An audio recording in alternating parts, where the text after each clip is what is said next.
Waalaikumsalam warahmatullahi wabarakatuh. Oke, kali ini bahasan kita adalah merangkum. Jadi kita membuat naskah, membuat artikel dengan cara merangkum dari berbagai sumber. Nah, tipsnya adalah kita baca. Kita baca dulu, ya toh. Setelah kita baca, kemudian singkirke. Jangan dilihat lagi.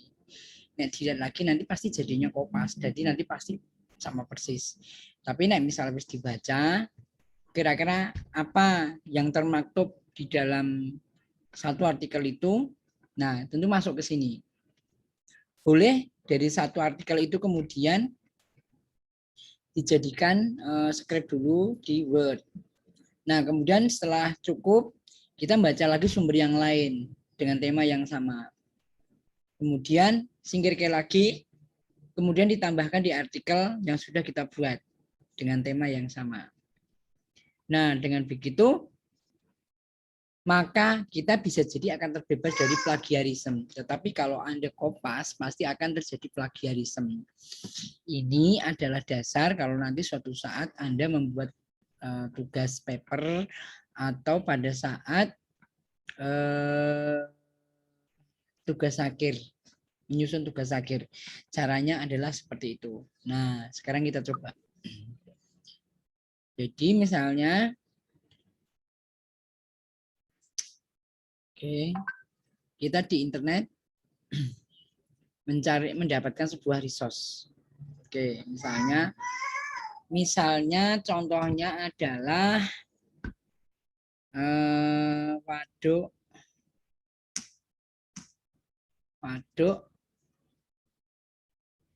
apa kuis yang karangannya di sini waduk apa? Lalung.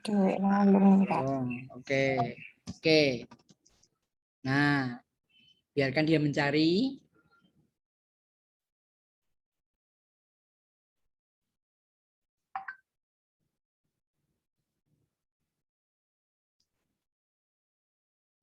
Oke.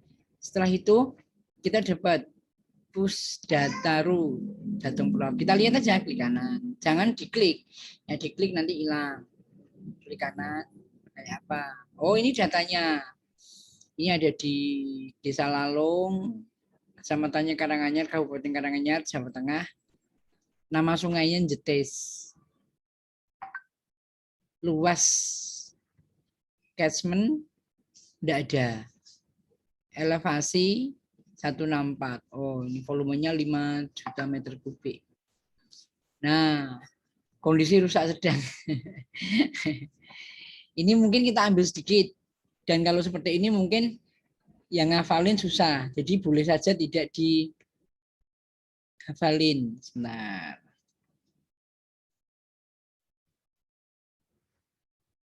Oke. Kemudian kita dapatkan lagi sumber yang lain misalnya. Solo Post, Cinta, Suprapto, dan Sri Siperi, penunggu Wis. Ini cerita misteri.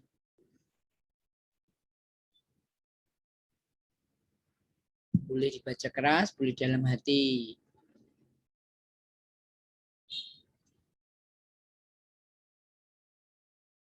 Ini maksudnya dengan peri.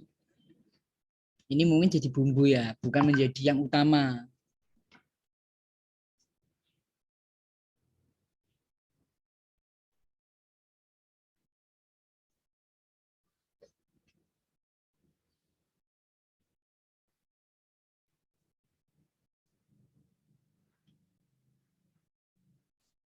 Yang lalu kok ono pasar malam ini.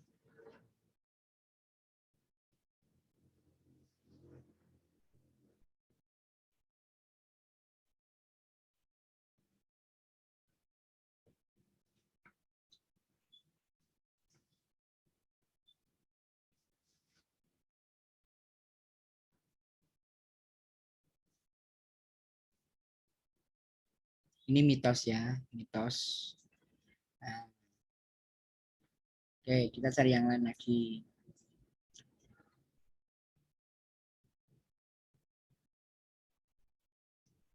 Oh ini Exotransport. Nah ini Waduk Lalung. Oh Lalung Bekunang.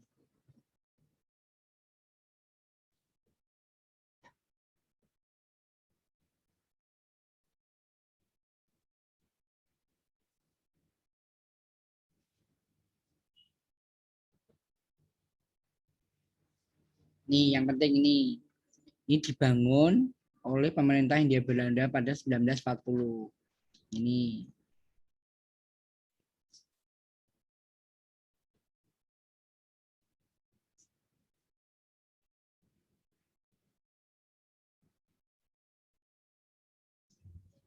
Ini juga penting ini luasnya sekian.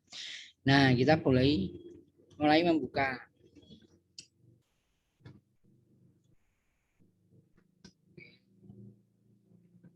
Waduh. Nah, kita boleh membuat judul dulu. Waduh.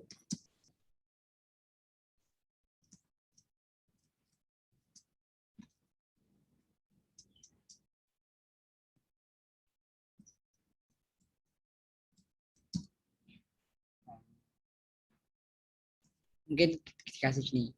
Miris Waduk Lalung yang digadang bisa sebagai pengairan sawah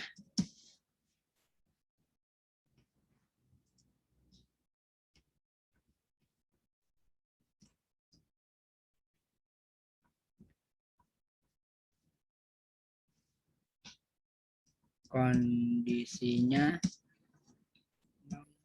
memprihatinkan.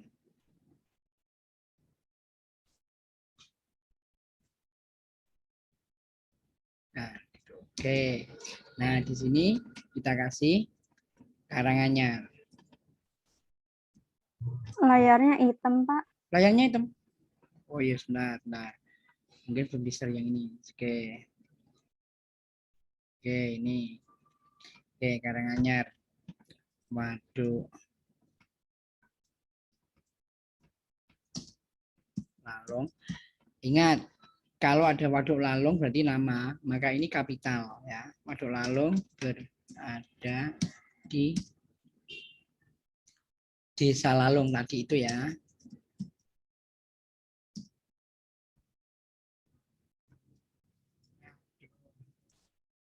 Tombol saya bermasalah. Ih. Nah, Karanganyar. Lokasinya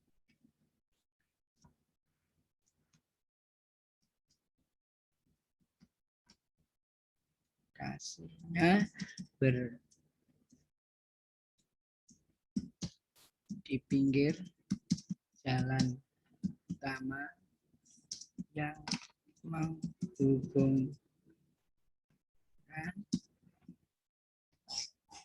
Karanganyar menuju Konang ya, Konang dan arah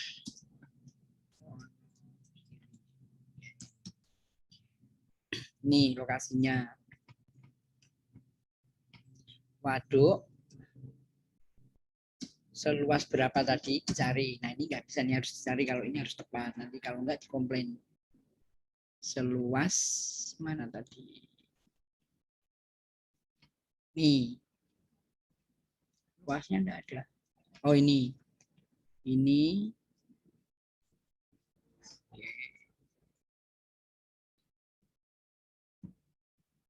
Seluas 7.394 hektar ini bisa menampung debit air sebanyak 5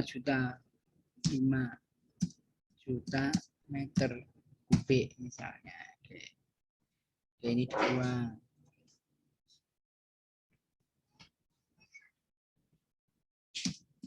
pada musim penghujan, waduk debit waduk akan terisi, namun pada saat kemarau akan kerontang. Misalnya, waduk yang dibangun pada sejak penjajahan Belanda ini juga berfungsi sebagai tempat wisata, terutama wisata air. Nih, jadi kalau udah baca, ini ngalir terus, gitu loh. Dan apa yang dibaca atau mungkin kita sempat wawancara atau melihat pandangan langsung, ini dituangkan semuanya dalam bentuk tekstual. Wisata air. Oke. Dan sebagainya. Intinya kayak gitu. Sehingga pada saat kita menulis itu ada unsur realistis dari yang kita dapatkan. Baik dari lapangan maupun dari pandangan mata kita atau wawancara. Nah, kalau sudah dapatkan gambar. Dalam membuat gambar itu, usahakan sebisa mungkin menggunakan konsep foto berbicara. Foto berbicara itu adalah tanpa harus ngandani iki waduk lalung, itu kita tahu. Misalnya di belakangnya yang ada bannernya waduk atau tulisannya waduk dan sebagainya. Atau di situ juga ada mungkin tanda-tanda waduk lalung. Oke, kemudian yang menonjol apa tadi, misalnya masalah mitos. Selain itu juga ada mitos yang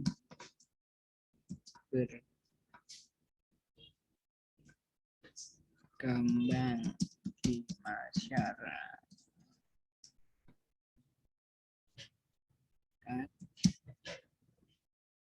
terkait dengan lalung. Misalnya terus dikembangkan lagi. Nah, kira-kira begitu. Ada yang mau ditanyakan? Kira-kira? Silahkan. Kalau masih awal enggak apa-apa, ditulis pertanyaannya, baru kemudian setelah ketemu sama narasumber, kemudian dibuka. Tetapi kalau sudah terbiasa nanti bisa lepas dari contekan, sehingga dalam mewawancarai narasumber bisa lancar. Narasumber itu sebenarnya adalah fakta. Jadi contohnya begini, di depan kampus ada kecelakaan. Kira-kira responmu apa? Kira-kira responnya apa? Ada respon apa kira-kira? Oh, nggak percaya. Oh, percaya. Nah, biar percaya, kamu butuh apa? Misalnya foto. Oh, ini loh foto nih. Oh, ini loh, tak rekam video nih. Nah, tentu akan berbeda. Dengan ada foto dan video, maka, oh iya benar ini kecelakaan. Nah, sehingga ini akan membuktikan. Tapi, kalau itu misalnya tidak ada, maka kita perlu wawancara. Nah, misalnya tadi, Joko, warga Lalung mengatakan bahwa masyarakat, beberapa warga sering melihat penangkapan